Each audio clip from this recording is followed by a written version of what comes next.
નમસ્કાર મિત્રો, UDISE plus પર વિદ્યાર્થીઓને પ્રમોટેડ કરવા માટે સરળતાથી આપણે પ્રમોટેડ કઈ રીતે કરી શકીએ, તો આપણે સૌપ્રથમ યુડાયસ પ્લસ પર આપણે જે યુડાયસ પ્લસની વેબસાઇટ છે એ ખોલવાની.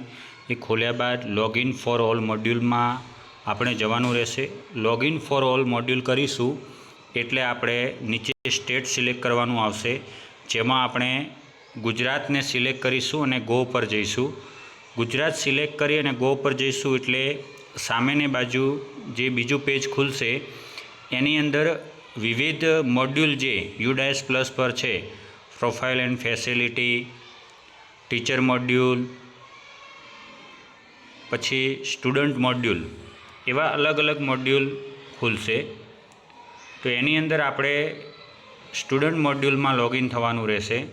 સ્ટુડન્ટ મોડ્યુલની અંદર લોગિન થઈશું એટલે આપણને યુઝર આઈડી અને પાસવર્ડ માગશે.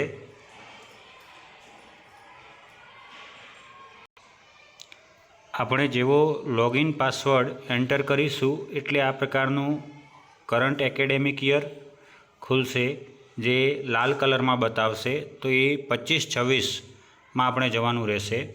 ત્યાં ગયા પછી જે સ્કૂલ છે એ સ્કૂલનું એક એની ઇન્ફોર્મેશન બતાવતું આઇકોન ખુલશે, એને ક્લોઝ કરી દેવાનું રહેશે આપણે. અને ત્યાર પછી આપણે ડાબી બાજુ જે 3 એરો બતાવે છે એના પર ક્લિક કરવાનું રહેશે. એના પર આપણે ક્લિક કરશું એટલે નીચે સ્ટુડન્ટ મૂવમેન્ટ એન્ડ પ્રોગ્રેશનમાં જવાનું રહેશે. ત્યાં જઈશું એટલે એક પ્રકારનો આખી સ્કૂલના તમામ ધોરણનો સમરી ડેટા બતાવશે. એ અત્યારે અપડેટ નહીં થયેલો હોય એટલે બતાવશે નહીં.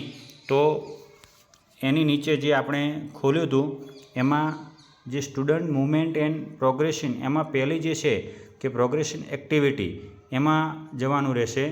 અને એની અંદર જઈ અને જે મોડ્યુલ ખુલે પ્રોગ્રેશન, એમાં ગો બટન પર ક્લિક કરવાનું રહેશે.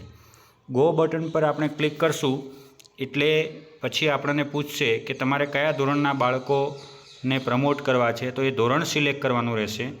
પછી એનો વર્ગ સિલેક્ટ કરવાનો રહેશે અને ગો ઉપર જવાનું રહેશે. અહીંયા આપણે સિલેક્ટ કર્યું છે એટલે એ ધોરણના જે બાળકો છે એનું લિસ્ટ ખુલશે. અને એ લિસ્ટની અંદર અહીંયા જુઓ પેન્ડિંગ બતાવે છે, એટલે કે હજી સુધી અહીંયા અપડેટ કરેલું નથી એ બતાવે છે. તો દરેક બાળકની સામે 4 ઓપ્શન હશે કે એનું પ્રોગ્રેશન સ્ટેટસ શું છે. તો કે એને promoted by examination, not promoted repeater છે, પ્રમોટેડ વિધાઉટ એક્ઝામિનેશન. જો બાળકે એક્ઝામ આપી હોય અને પ્રમોશન આપવાનું હોય તો પહેલું ઓપ્શન સિલેક્ટ કરવાનું.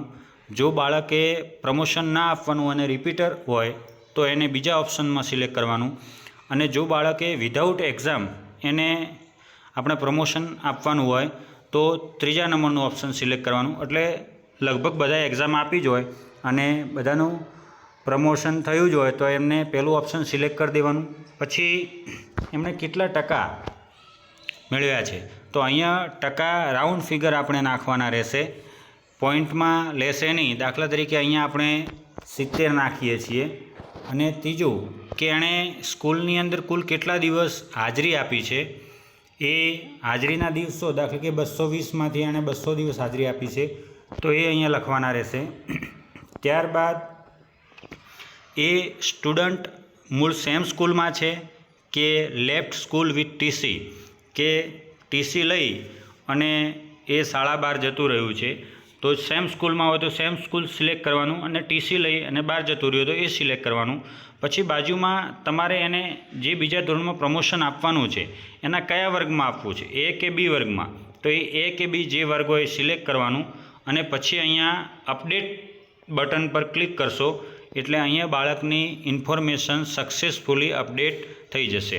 આમ બધા બાળકોનું અપડેશન જે તે ધોરણમાં થઈ જાય, તમામે તમામ બાળકોનું. અને આ જે પેન્ડિંગ છે એ ડેટા ત્યાં ગ્રીન બતાવે અને સક્સેસફુલી બતાવે, ડન લખેલું આવે દરેક ધોરણની અંદર.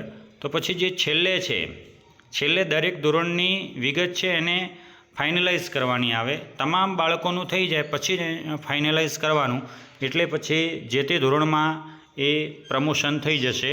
આ પ્રકારે આપણે સરળતાથી યુડાયસ પ્લસ પર આપણા ધોરણના અને વર્ગના બાળકોને આપણે પ્રમોટેડ કરી શકીએ છીએ.